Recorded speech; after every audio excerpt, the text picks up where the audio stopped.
All right, ladies and gentlemen, Eddie Marcus coming to you again, spokesman and advocate of basic human rights for all people. What am I talking about when I say basic human rights for all people? I'm talking about you living your dreams today. Ladies and gentlemen, I talk to you about God. And the reason that I do that is because I know there is a God.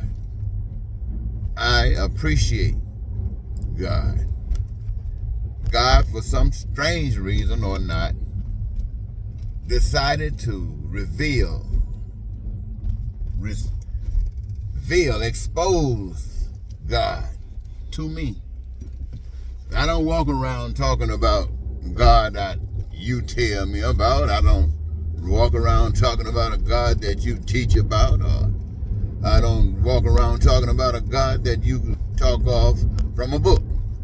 I talk to you, my friends, about a God that has said, tell them who I am.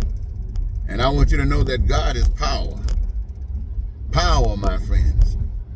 And I want to cut to the chase.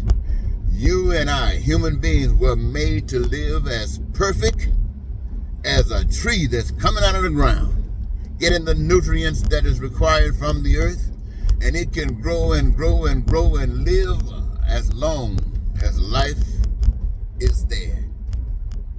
So, ladies and gentlemen, what I say to you is that we were made to live the same way, that we suffer for nothing. Our needs, our wants, and our desires would be met. All of the requirements essential for such an outcome outside of ourselves has been given.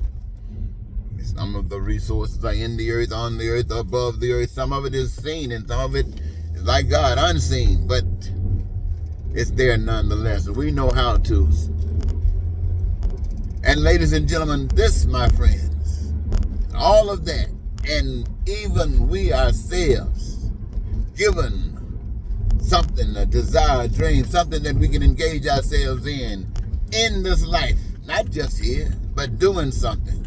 And part of that is preparing for ourselves, securing our lives, engaging in the process of creation of all of the resources necessary to meet our demands in life, and to do so in such an abundance that no one on earth would have to ever suffer for anything. This is the God that I come to tell you about. This is the God that is real. This is the only God that I can listen to.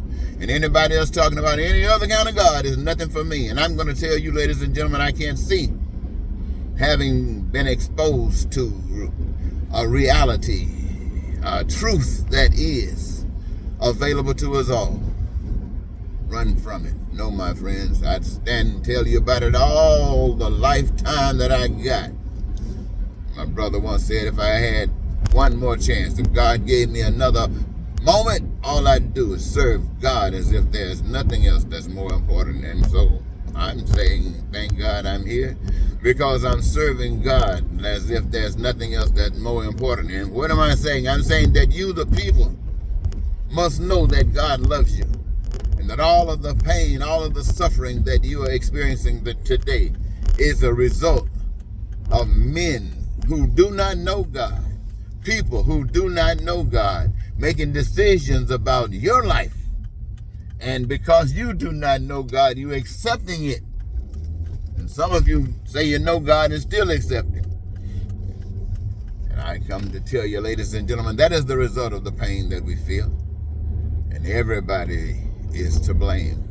Everyone is to blame. It's like black people in America. Black people know that they were slaves. Black people know that they've been second-class citizens ever since they've been here. Black people know that even though they are included in the process now of supposedly governing, they are still treated as second-class citizens. And even today, there are those who are trying to take back any advancement that blacks, ex-slaves or slaves still can claim to have made.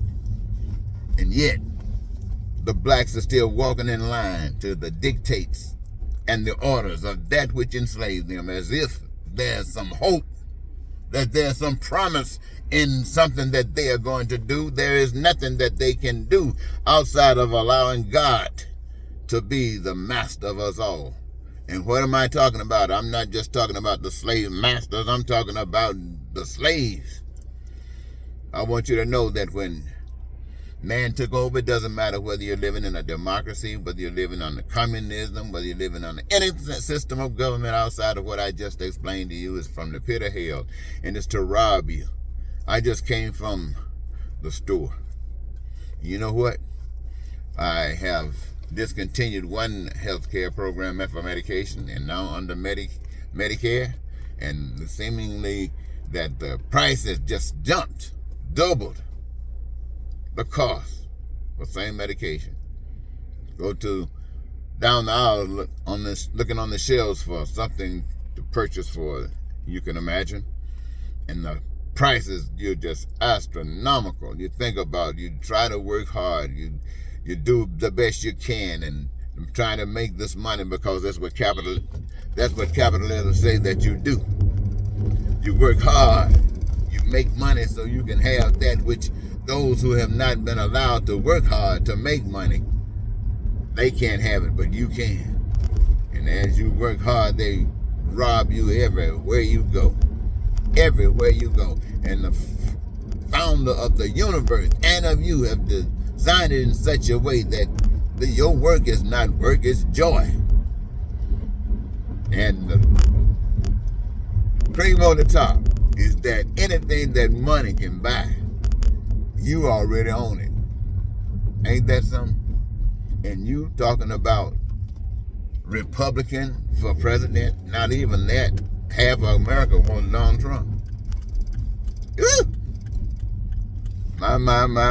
What a world. I mean, this is something else. Evil has been working hard. And I tell you, ladies and gentlemen, that kind of God that you've been talking about, that kind of God that they've been telling you about, that God isn't real. Because that God allowed all of this to happen. That God did not speak the truth.